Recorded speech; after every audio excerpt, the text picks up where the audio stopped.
amigos, esse é o programa Prova Final, uma parceria entre a Rede LFG e a TV Justiça.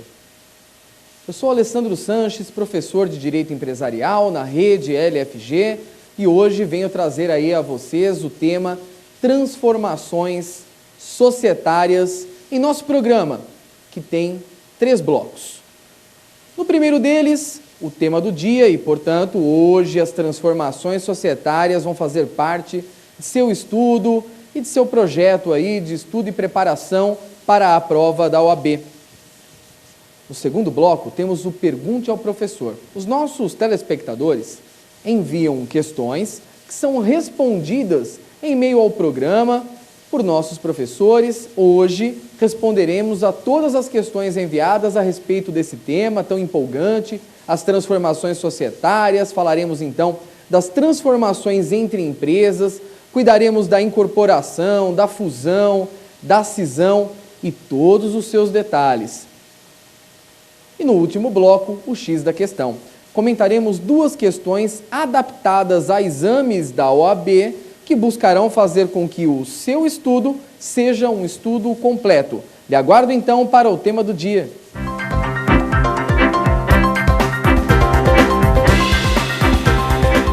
Vamos lá, amigos, ao tema do dia, transformações societárias. Quando tratamos o tema, o grande tema, transformações societárias, verificamos uma situação que comporta uma série de hipóteses na vida empresária. Nós sabemos que a empresa é uma atividade desenvolvida na produção, então nós estamos por falar na indústria manufatureira, aquela que transforma a matéria-prima em bens consumíveis. Ainda a atividade do comércio, que é a aproximação desses bens fabricados ao consumidor. Isso acontece principalmente, atualmente, em grandes centros empresariais como os shopping centers e, no final das contas, os serviços. Essas atividades são desenvolvidas por empresários e nós sabemos que o empresário é aquele que organiza, desenvolve e pratica a atividade de empresa. Seja essa produção, comércio ou serviços, de maneira isolada ou em conjunto. Se o empresário escolhe a maneira individual, ele tem 2 opções à sua disposição. O empresário individual nada mais é do que uma pessoa natural que exerce empresa utilizando a própria personalidade jurídica. Então, nesse caso, o empresário individual se confunde com a própria pessoa que exerce empresa. O empresário individual é uma pessoa natural. E ser empresário individual e desenvolver a empresa por meio do modo individual significa um tipo empresarial. Um segundo e recente tipo empresarial é a empresa individual de responsabilidade limitada. Nesse momento, nessa situação, teremos mais uma vez o desenvolvimento da empresa, uma dessas atividades que já conversamos de modo individual, mas a pessoa natural que titulariza a pessoa jurídica, e como dito na própria explicação, acaba por não se confundir.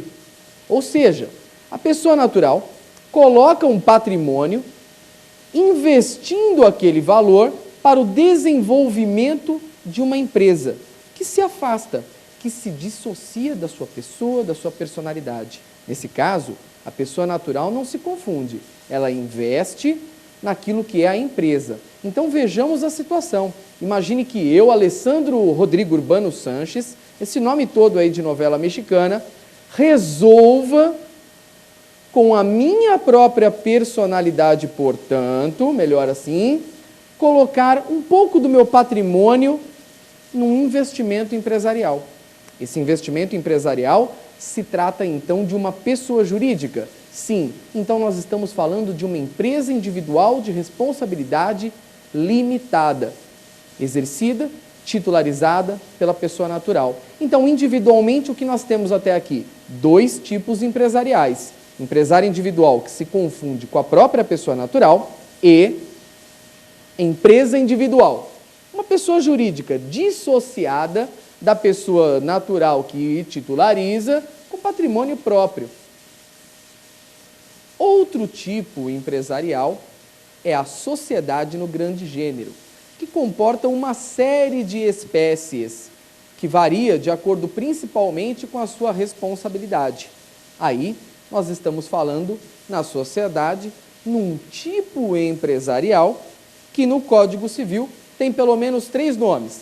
A sociedade em nome coletivo, de responsabilidade ilimitada. A comandita simples, uma simples e mista sociedade, e as limitadas, uma sociedade em que, é claro, após os sócios integralizarem o seu capital, se torna uma pessoa jurídica separada, dissociada da pessoa de seus sócios.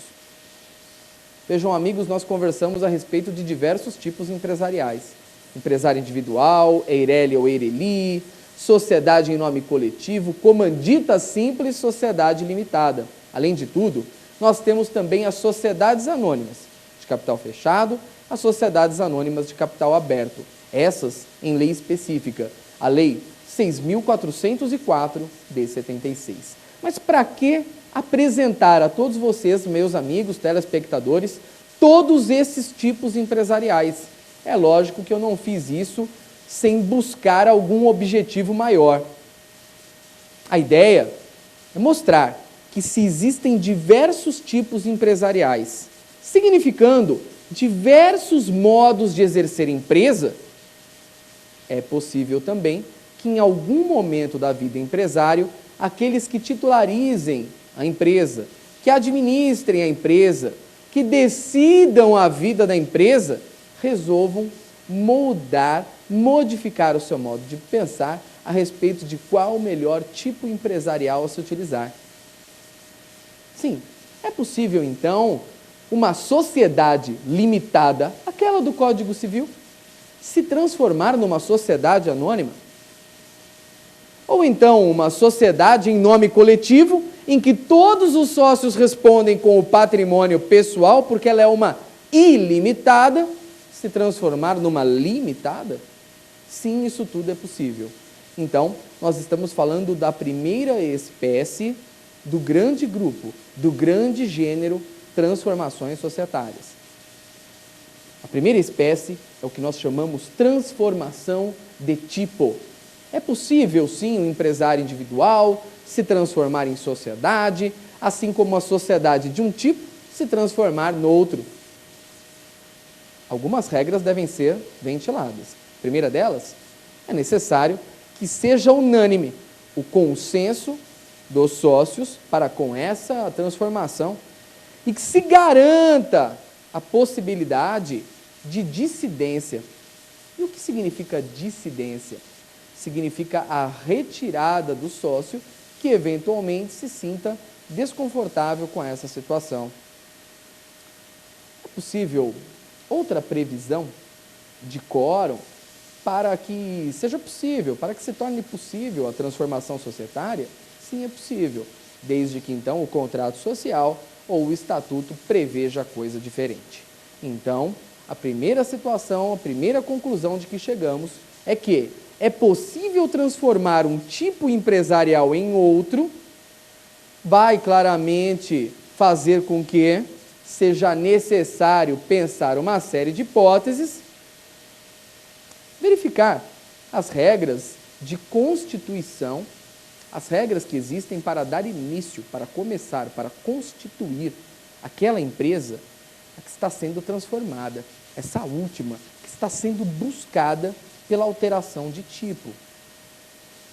Isso vai significar que a empresa continua a sua existência, que começou lá atrás, mas agora ela faz uma transformação do seu tipo para melhor se adequar ao novo momento, à sua nova forma, à sua nova vida empresarial. É uma roupagem, uma metamorfose desse tipo empresarial. Mais do que isso, existem outras transformações. Já que a transformação é um gênero e o primeiro tipo, a primeira espécie é a transformação de tipo, de um tipo para outro, nós temos também as famosas incorporações, fusões e também cisões. O que é uma incorporação? A incorporação é uma transformação em que a incorporadora vê no seu novo formato, na sua nova busca, como um grande negócio incorporar uma outra. E como isso é possível? Isso é possível desde que exista decisão favorável tanto na incorporadora quanto na incorporada. E, logicamente, quando nós dizemos a respeito de incorporação, a primeira, a chamada incorporadora, ela continua existindo e a incorporada para de existir. Por quê? Ela será incorporada, ela será abrangida, ela será absorvida por toda a incorporadora, portanto. A incorporada deixa de existir e é absorvida pela incorporadora. Cite exemplos, professor, nos ajude com isso. Sim, é claro. E aí, lembrem o que os bancos tanto fazem. Lembra que antigamente vocês conheciam um banco chamado BCN, que foi incorporado pela incorporadora Bradesco. Outras tantas situações acontecem nesse sentido em nosso mercado. Então, quando nós falamos em incorporação, nós estamos falando na absorção da incorporadora em relação a uma incorporada, que assume, inclusive, todas as suas obrigações. Não somente os direitos, é lógico, mas assume também todas as obrigações. Muito bem. Quando nós falamos em incorporação, estamos falando em algo de menor complexidade. Aliás, quase nenhuma complexidade gira em torno desse tema. Um tema que traz um pouquinho mais de complexidade é o da fusão. E o que vem significar o tema fusão? Aqui nós estamos, então, tratando de duas empresas e que tanto uma quanto a outra deixarão de existir para dar início, para começar uma terceira. Professor, explique isso de uma maneira mais didática, sim.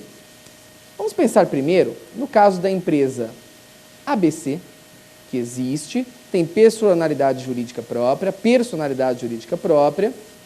e a empresa DEF, já que o exame de ordem gosta tanto de usar as letras. E aí a ABC vai deixar de existir, a DEF também. Para quê?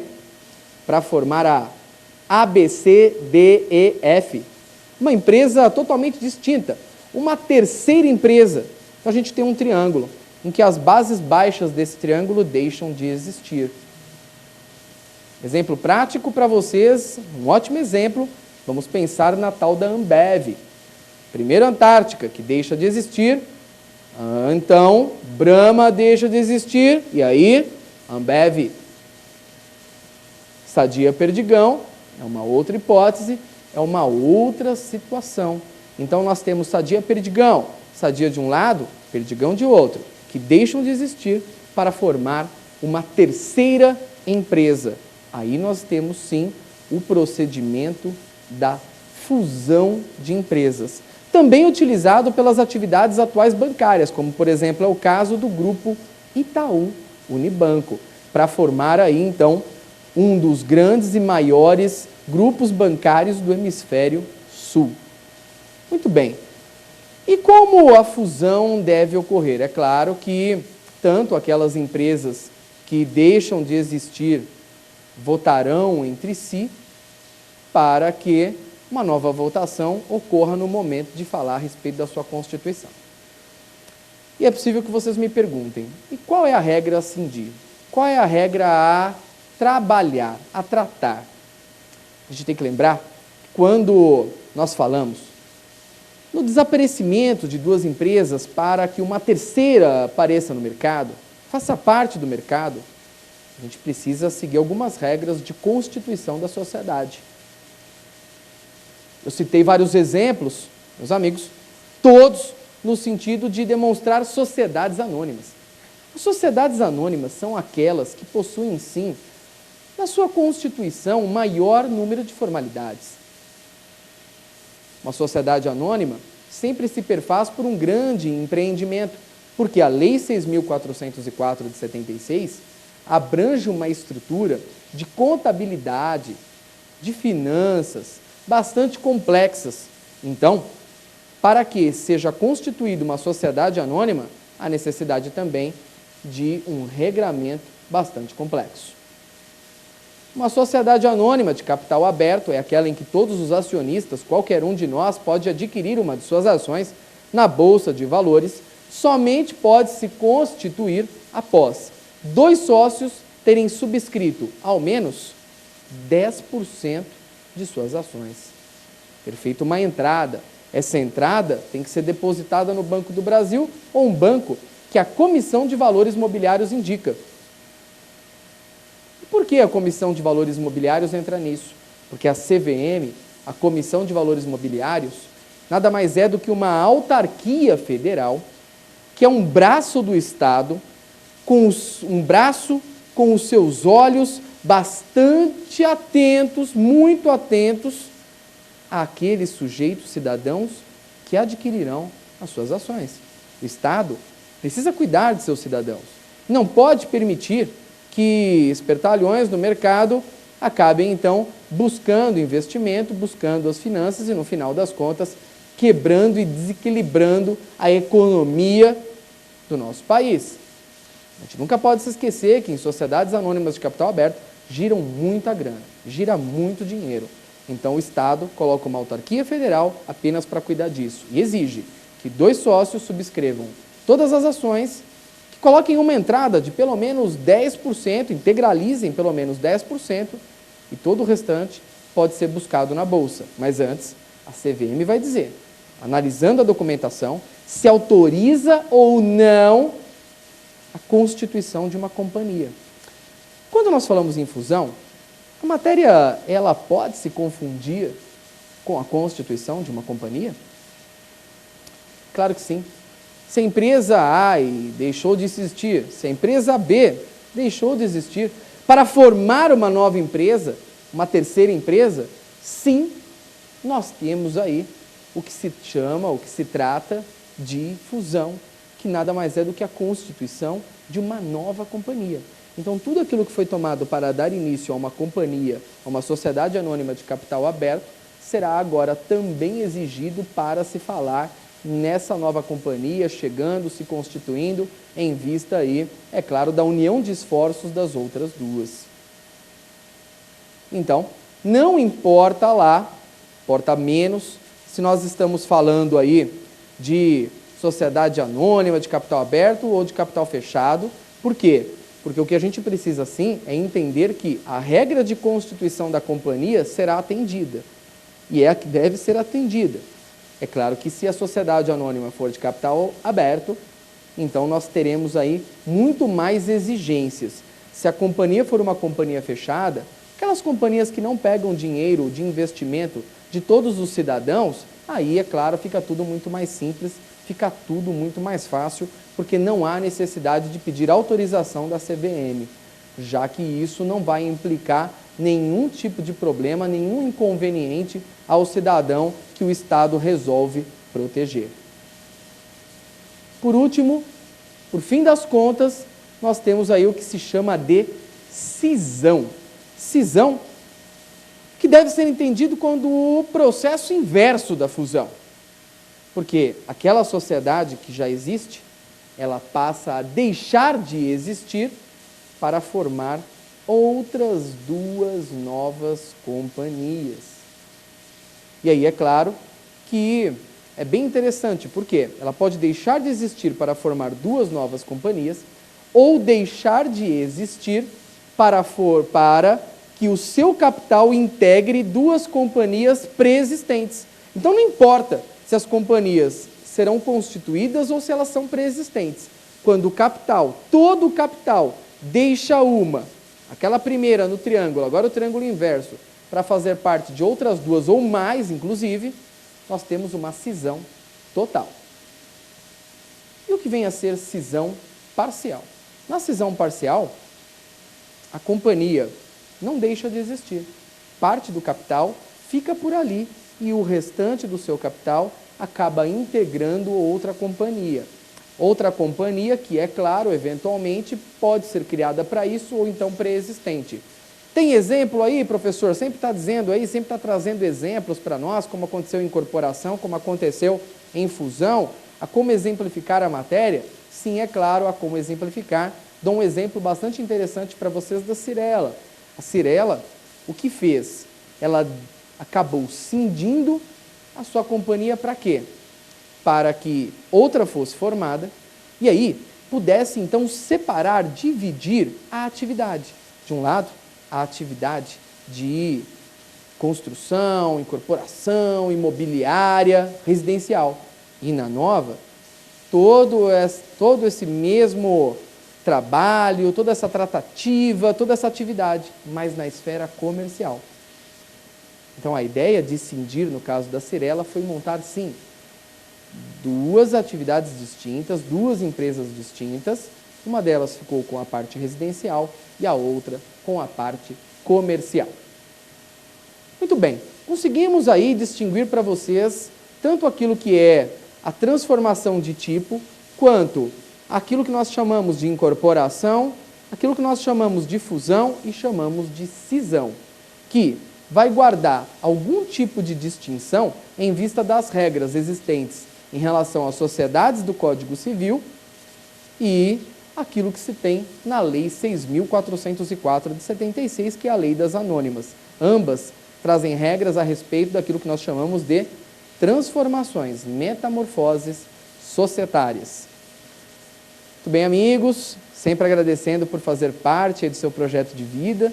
Isso me deixa bastante feliz, porque no final das contas, a cada tempo, a cada momento em que o tempo passa, eu visualizo aí no mercado grandes profissionais, claramente são colegas e que no final das contas vão abrilhantar a advocacia nacional. Até daqui um pouco.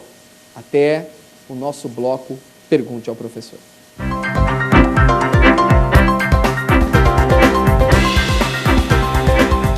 Vamos lá, amigos, vamos para o Pergunte ao Professor. E aí as perguntas de nossos telespectadores, inclusive você pode enviar a sua para provafinal@aesapar.com, provafinal@aesapar.com. Envie lá suas dúvidas, seus questionamentos, que serão incluídos aí na pauta de nosso programa. Então vamos lá? Vamos seguir aí com o Pergunte ao Professor. Vamos para a primeira delas. A transformação da sociedade acarretará na sua dissolução? Muito bem, Cristiano, uma ótima pergunta, querendo saber se a transformação da sociedade acarreta a sua dissolução. Não, Cristiano, não acarreta a sua dissolução.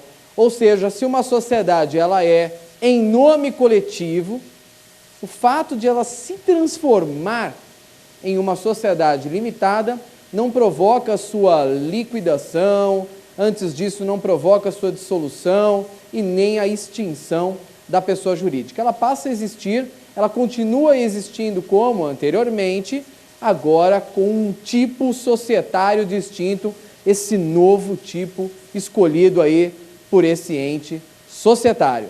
Bacana, agradeço a pergunta enviada aí por ti, pelo Cristiano. Muito obrigado, Cristiano. Vamos seguir aí então para a nossa próxima pergunta. Pergunte ao professor. Poderá haver transformação em qualquer tipo de sociedade? Ótimo, uma excelente pergunta. Em qualquer tipo de sociedade, sim, meu caro, é possível. Sim, é extremamente possível, mas quando nós falamos em tipo empresarial, nem sempre. Imaginem a transformação de uma sociedade limitada para a sociedade anônima. Isso é tranquilamente possível, extremamente aceito, como nós conversamos, o contrário é verdadeiro. Mas se nós vamos conversar a respeito da transformação de uma sociedade em empresário individual, aí a coisa se transforma em algo um pouco mais complexo. Nesse caso, nós estamos falando sim na necessidade da extinção da pessoa jurídica, já que o empresário individual é aquele que pratica empresa em próprio nome, utilizando-se da personalidade, aquela adquirida do nascimento com vida, aquela personalidade jurídica de pessoa natural. Então, somente nesse caso a gente percebe uma restrição. Nas demais situações, nas demais hipóteses, não há nenhum problema. Então, muito obrigado aí pela pergunta enviada e já vamos seguir aí com a próxima. Vamos lá, próxima pergunta. Como ficam os pagamentos aos credores no caso de transformação societária? Em primeiro lugar aí, um grande abraço aí para você, Milena, aí de Londrina, para todo o pessoal de Londrina, do Paraná. Estou por aí sempre palestrando. E a pergunta que se busca é aquela, para saber, como é que ficam os credores nessa hipótese?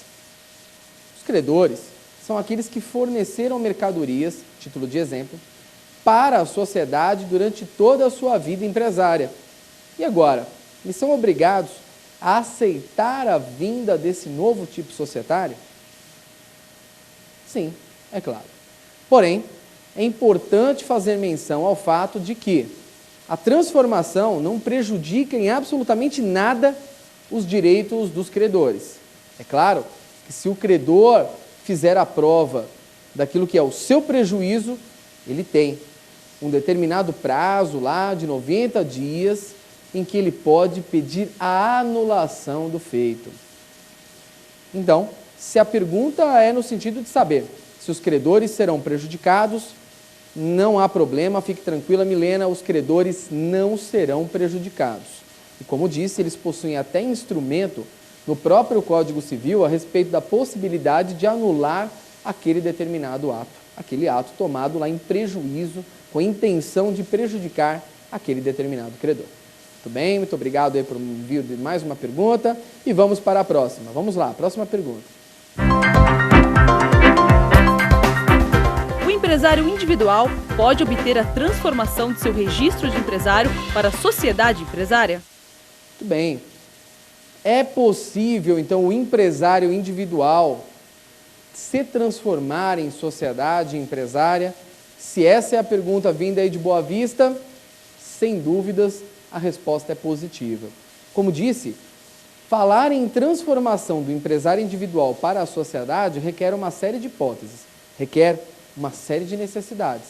Por quê? É necessário saber quais são as necessidades comportadas pela sociedade em que irá se transformar aquele determinado empresário individual, aquela determinada pessoa natural, em se tratando de uma sociedade instituída, constituída, com base no Código Civil, as formalidades serão menores.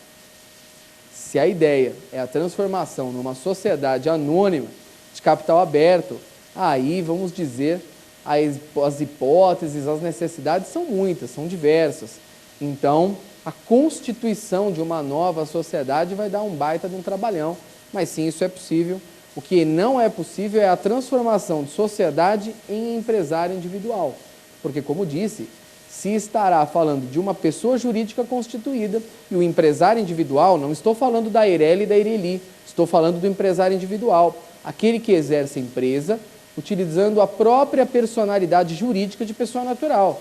Poxa, então aí nesse caso é necessário mesmo extinguir a pessoa jurídica, por uma questão mesmo de ordem lógica. Agora, transformar a sociedade em uma Ireli, uma empresa individual de responsabilidade limitada, ou no contrário, também, é claro, não gera nenhum problema, nenhum inconveniente. É possível a transformação. Muito obrigado aí pela pergunta e vamos para a próxima. Na incorporação, há o surgimento de uma nova sociedade? Tiago quer saber se na incorporação surge uma nova sociedade. Não acontece isso, Tiago. Quando nós conversamos da incorporação, nós temos a incorporadora, aquela sociedade preexistente que incorpora e absorve a incorporada, portanto, e é claro, todos os direitos e as obrigações passam à esfera da incorporadora. Não surge uma nova sociedade. Já quando falamos a respeito da fusão e da cisão, essas hipóteses podem sim existir. Na fusão, temos sim uma nova sociedade se constituindo, porque deixam de existir uma e outra para constituir aquela que eventualmente foi resultado da fusão. E aí sim se constitui uma nova para que aquelas outras deixem de existir. Quando nós falamos na cisão, a cisão pode fazer com que todo o capital da sociedade cindida seja esvaziado. Nós estamos falando aí em cisão integral. Esvazia para criar outras novas ou até para duas outras pré-existentes. Mas pode ser sim para criar duas novas.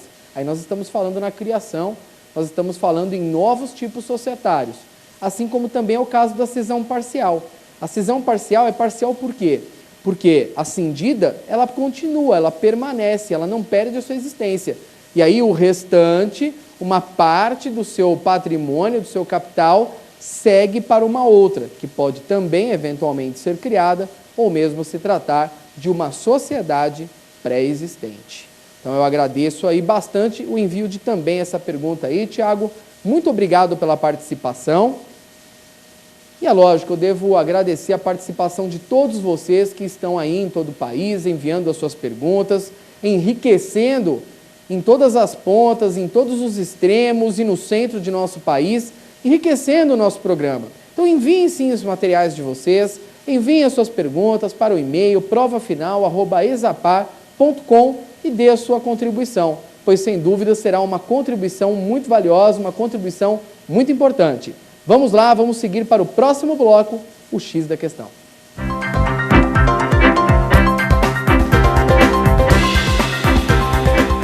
Amigos, vamos agora para o X da questão. Esse é o bloco mais importante do programa. E eu falo isso de modo bastante pretensioso. Por quê? Porque nessa oportunidade você tem a condição, amigo telespectador, de saber se realmente o teu estudo referente ao tema do dia realmente rendeu frutos. Então vamos trabalhar aí com questões retiradas do exame de ordem ou ao menos lá sempre adaptadas, né, a ponto de lembrar sempre a todos vocês que o exame de ordem traz uma parte de questões relacionadas a temas já cobrados, questões com formatos diferentes. Em outras situações, o exame de ordem traz questões absolutamente inéditas, 40%, 50% dos temas. Então é muito importante comentar, discutir situações que ainda não tiveram o trabalho desenvolvido na prova da OAB.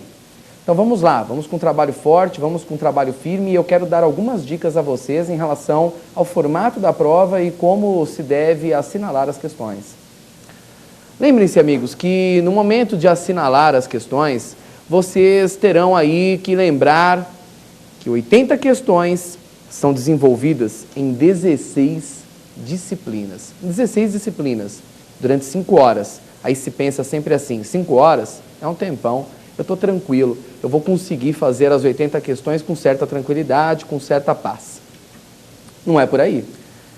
Faça as contas, divida as 5 horas de seu tempo pelas 80 questões. E aí você vai perceber que o tempo para realizar o raciocínio em cada questão é realmente muito escasso. Então, vale oferecer uma dica para vocês.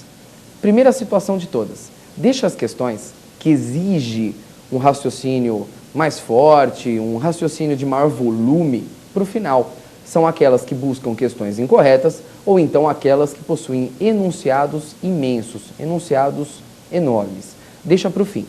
Em relação a tudo que restar, tudo que sobrar, vocês vão perceber, vai restar algo em torno de 60 questões. Aí vale mais uma dica. A Fundação Getúlio Vargas já deixou claro em uma das reuniões que fez aí com os professores da rede LFG que das 80 questões, dos 80 itens, de 20 a 25 itens aproximadamente, temos questões fáceis, consideradas fáceis, em que a maior parte dos alunos de fato acertam. Em 25, 30 itens, não posso lhe fornecer a conta exata, há questões medianas, que também grande parte dos nossos alunos acertam. Porém, em relação aí a uns 15 a 20 itens, e isso em vezes passa uma ou duas questões disso, existem questões altamente complexas. Por isso que digo, uma pessoa que acerta lá 55, 56 pontos no exame de ordem, realmente foi muito bem na prova. Por quê? Porque ele conseguiu dar conta necessariamente de todas as questões fáceis e de todas as questões medianas. Alguém que faz na prova 60 pontos, 61, 62, foi absolutamente muito bem. Por quê? Porque conseguiu, inclusive, dar conta de questões complexas. que se tornam mais complexas em vista do pouco tempo.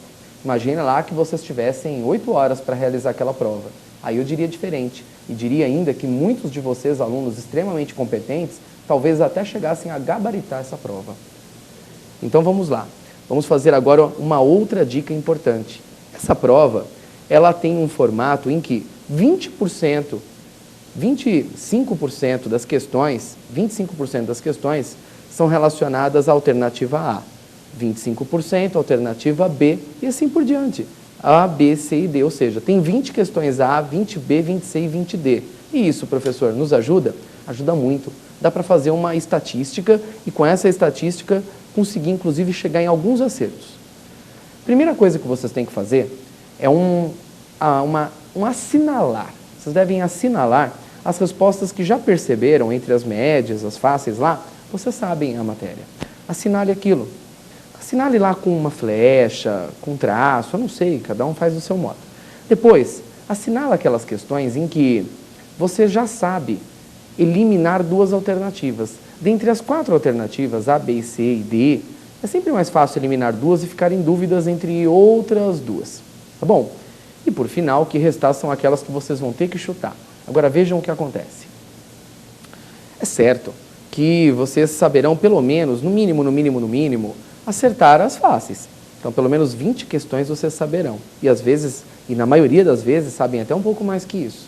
Então, imagine que 20 questões vocês responderam 12 vezes a alternativa A, responderam 5 vezes a alternativa B, responderam 2 vezes a alternativa C e só uma vez usaram a D de dado.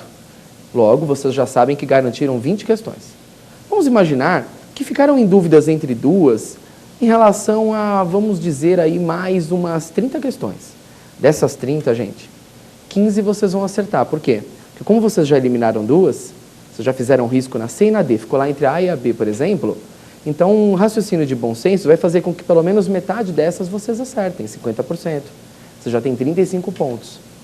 E os outros 5 pontos, gente? Se vocês tiverem que chutar o restante porque as outras alternativas, as outras respostas vocês não sabem, vocês vão ter que fazer um chute consciente, que eu sempre explico. E o que é esse tal de chute consciente?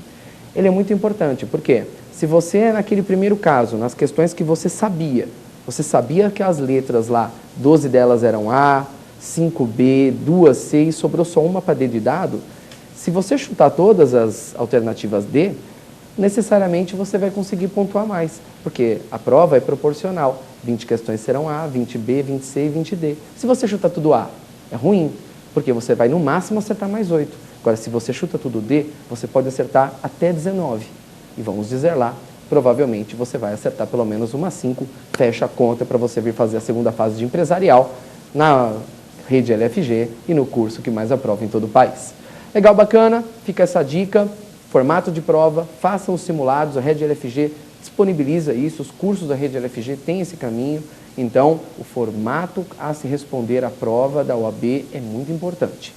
Hoje estudamos o tema do dia, transformações societárias, falamos do pergunte ao professor e agora o X da questão. E se vocês já sabem como resolver essa prova num formato especial, peculiar, específico, o que a gente precisa agora é treinar as 2 questões referentes a transformações societárias. Então vamos lá, vamos estudar aí a primeira questão relacionada ao X da questão. Bora lá na tela. Com relação às transformações societárias, é correto afirmar. Alternativa A. Transformação exige o consentimento da maioria dos sócios ou acionistas, salvo se prevista no estatuto ou no contrato social, caso em que o sócio dissidente terá o direito de retirar-se da sociedade. Bom, aqui a gente precisa fazer análise de 2 itens nessa alternativa A sobre transformações societárias. Transformações societárias são as transformações de tipos. Transformação de empresário individual em EIRELI, transformação de EIRELI em sociedade limitada, transformação de nome coletivo em sociedade limitada, dos vários tipos societários existentes. Bom, que é claro, se a gente está falando em transformação societária, vamos falar em transformações entre sociedades. Nome coletivo, comandita, sociedades anônimas. E para isso, para uma transformação societária genérica, para transformar um tipo de sociedade em outro, existe a necessidade da unanimidade dos sócios. Então, na alternativa A, já deu para saber aonde está o erro. A gente já conseguiu entender isso. Tá, mas e o restante? Vamos de novo colocar na tela a alternativa. Vamos lá, alternativa na tela. A transformação exige o consentimento da maioria dos sócios. Não, nós já sabemos que todos, unânime, salvo se prevista no estatuto, no contrato social, caso em que o sócio dissidente terá o direito de retirar-se da sociedade. Vamos lembrar aí então o que é ou quem é o sócio dissidente. Dissidente, sócio dissidente, é aquele que não se utilizou do mesmo modo de raciocínio dos demais na Assembleia, que entenderam que a transformação societária era o melhor caminho. Então, o sócio dissidente é o sócio que discordou. Podem lembrar do sócio dissidente como sócio discordante. Ele discordou, ele não queria transformar a sociedade de limitada em sociedade anônima de capital fechado, por exemplo. Então, ele tem o direito de se retirar da sociedade. É claro que ele fica responsável tanto quanto. E, inclusive, ele permanece responsável por mais algum tempo após a sua retirada. Mas é importante lembrar, o sócio, sim, tem o direito de se retirar, caso em que a decisão tomada na Assembleia ou na reunião, ela não será considerada nula, porque a decisão na Assembleia, ela realmente é nesse sentido. Agora, é no sentido, em vezes da maioria, em vezes da unanimidade. Mas o que discorda, o sócio dissidente, logicamente, ele pode se retirar. Tá bom? Fechado aí, vamos verificar a alternativa B de bola. Vamos lá. B de bola. Os sócios não podem renunciar ao direito de retirada no caso de transformação em companhia. Pode sim. O sócio pode renunciar ao direito de retirada, situação em que ele vai fazer isso de maneira formal. É possível sim que ele diga não. O direito de retirada é algo que eu abro mão. Amanhã, se a sociedade se transformar, tudo bem, eu estou de acordo em todas as situações, em todos os níveis. Fechou, tranquilo, isso é possível, é um direito que inclusive o próprio legislador assiste. Uma coisa que sempre digo também como dica a vocês, é que estudem pela lei seca, inclusive quando está chegando perto da prova, porque não dá mais tempo de continuar o estudo pela doutrina, de estudar pelos livros. Então, o aluno, ele estuda pela lei seca. Por quê? Porque ele domina com mais facilidade, deixa o psicológico legal, deixa o psicológico em ordem, e mais do que deixar o psicológico em ordem também, ele consegue se envolver exatamente no texto que a Fundação Getúlio Vargas, ou qualquer que seja a banca examinadora, vai utilizar no dia do exame. Porque nós sabemos que o exame de ordem ele está relacionado sempre à legislação e o estudo das súmulas jurisprudenciais. Tá bom? Então vamos lá, vamos verificar a próxima alternativa lá, a alternativa C de casa na tela aí. A transformação exige o consenso unânime dos sócios ou acionistas, salvo se prevista no estatuto ou no contrato social. Então aqui eu vou inclusive complementar aquilo que comentei a respeito da alternativa A. Por quê? Porque a transformação exige mesmo o consentimento unânime. E aí vocês poderiam me perguntar assim, tá, professor, se é o consentimento unânime, se todos os sócios precisarão e vão consentir com a transformação societária, como é que pode existir um sócio dissidente? Pode sim, por quê? O estatuto ou o contrato social pode prever forma diferente, pode prever, por exemplo, maioria dos sócios, pode prever maioria do capital social, e aí o sócio que eventualmente não quer a transformação societária nessa situação, então aí ele é dissidente, ele é discordante e ele tem o direito de se retirar. Se o contrato social e o estatuto não prever nada, precisa de consentimento unânime, ou seja, todos os sócios precisam aceitar a transformação societária. Agora, se realmente o estatuto ou o contrato der outra previsão e exigir um quórum menor, aí sim poderá haver dissidência, situação em que o sócio pode se retirar da sociedade, portanto, a alternativa C de casa, conforme já conversamos em outras hipóteses, em outras oportunidades e nesse mesmo programa, é a alternativa correta. Então vamos marcar lá a alternativa C de casa como a alternativa correta e agora vamos verificar a alternativa D, a última e derradeira alternativa a respeito dessa primeira questão sobre o tema transformações societárias. Vamos lá na tela. Poderá apenas ocorrer nas sociedades limitadas e por ações. Bom, a alternativa D, ela traz um limitador. Será que, de fato, há necessidade dessa limitação? Bom, vamos lembrar sempre que, a respeito do estudo da lei seca, a gente pode lembrar que em algumas situações a lei não vai dar conta da resposta e a gente vai precisar usar a lógica no direito. Então, lembrem-se que no direito privado, no direito civil, no direito empresarial, sempre que a situação não constar do código como um limitador, como uma proibição, então significa que há a possibilidade. Logo, a nossa legislação não traz nenhuma limitação a respeito do tipo de sociedade que pode ou deixa de poder se transformar. Então, isso significa que é possível transformar uma sociedade em nome coletivo numa comandita simples, uma comandita simples em uma sociedade limitada, uma limitada em companhia aberta, uma companhia aberta em fechada. Não há essas limitações e a D está entre aquelas alternativas que com maior facilidade, só com a lógica, só com o bom senso do estudo, do raciocínio que sempre desenvolvemos no direito, a gente consegue eliminar, tá bom? Então, a alternativa 1 a gente já conversou, a C é a correta. Vamos verificar a próxima alternativa, a de número 2. Então, vamos lá. Na tela, a alternativa 2 aí. Assinale a alternativa incorreta no tocante a transformações societárias. Assinale a incorreta no tocante a transformações societárias. Vamos ver a A. A incorporação é a operação pela qual uma ou mais sociedades são absorvidas por outra, que lhes sucedem em todos os direitos e obrigações. Que lhes sucede em todos os direitos e obrigações. Vamos para cá e vamos lembrar o seguinte, agora a gente precisa da incorreta. Então, tudo que estiver certinho, a gente vai eliminar. E nós conversamos a respeito de todas as transformações societárias e também das metamorfoses, incorporação, fusão e cisão, que são as principais. Tá? Então, a gente sabe que também as alternativas incorretas, a gente deixa tudo para o fim. Por quê? Porque a gente se envolve naquele raciocínio, logo de uma vez, de procurar somente os erros e entender que os erros, na verdade, nesse momento, são os acertos. Quando a gente vai estudando no meio da prova, de qualquer jeito, sem nenhum tipo de metodologia, sem nenhum tipo de estratégia, é ruim, a gente perde mais tempo. Então, faça com que a sua prova seja uma prova mega organizada. Isso vai te ajudar a fazer a segunda fase conosco, tá bom? E eu sei que você vai escolher empresarial. Então, vamos lá, vamos continuar trabalhando aí nesse sentido. E a alternativa A, ela está certinha. Por quê? A incorporação é realmente uma situação em que uma determinada empresa ou várias empresas são absorvidas por outra. Os bancos utilizam muito desse formato da incorporação. O caso do Bradesco, incorporou uma época o BCN, outra vez incorporou o Banco Finasa. Eu daria vários e vários exemplos para vocês. A alternativa A está certinha, então não é essa que nós desejamos. Vamos verificar a B de bola. Então vamos lá? B de bola, na tela.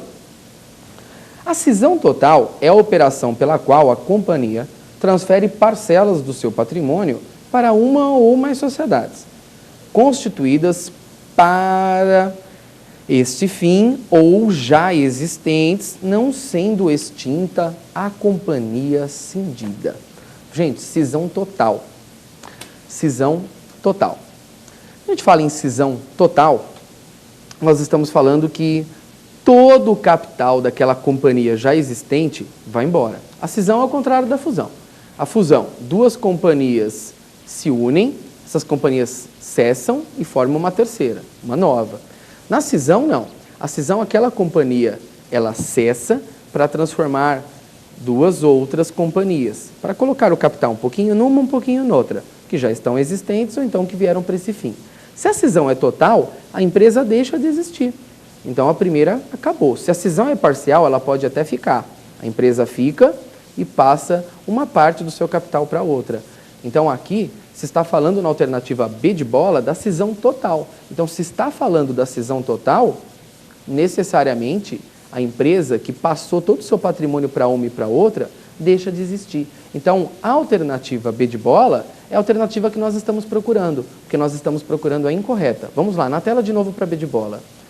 A cisão total é a operação pela qual a companhia transfere parcelas do seu patrimônio para uma ou mais sociedades, constituídas para esse fim ou já existentes, não sendo extinta a companhia cindida. A companhia cindida é extinta sim. Então, nós já encontramos a assertiva que desejávamos. A B é a assertiva que você deve marcar. Vamos dar uma olhada na tela agora, C de casa. Vamos lá. A fusão é a operação pela qual se unem duas ou mais sociedades para formar sociedade nova, que lhes sucederá em todos os direitos e obrigações. Fusão é a operação pela qual se unem duas ou mais sociedades para formar sociedade nova, que lhes sucederá em todos os direitos e obrigações. Sim, vale dar o exemplo aí para vocês daquilo que é a fusão existente entre o Itaú, que deixa de existir, o Unibanco, que deixa de existir para formar uma nova, o Itaú Unibanco. Isso é uma fusão. Então é exatamente como a alternativa C está dizendo, porém a alternativa C está correta, nós buscávamos a errada, a C não é a alternativa a ser marcada. Tudo bem? Vamos lá na tela, olhar agora para a D de dado. Vamos lá, D de dado.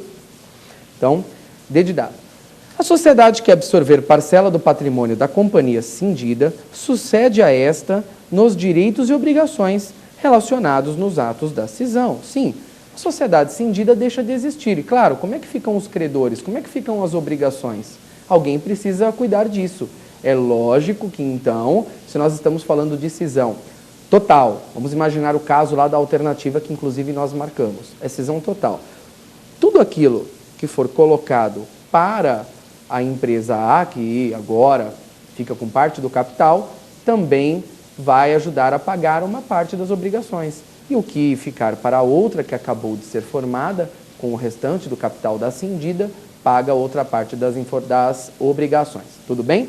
Então, fechou, resolvido, tranquilo e na paz, a alternativa D de dado não é a alternativa a ser marcada, isso a gente já conversou há mais tempo.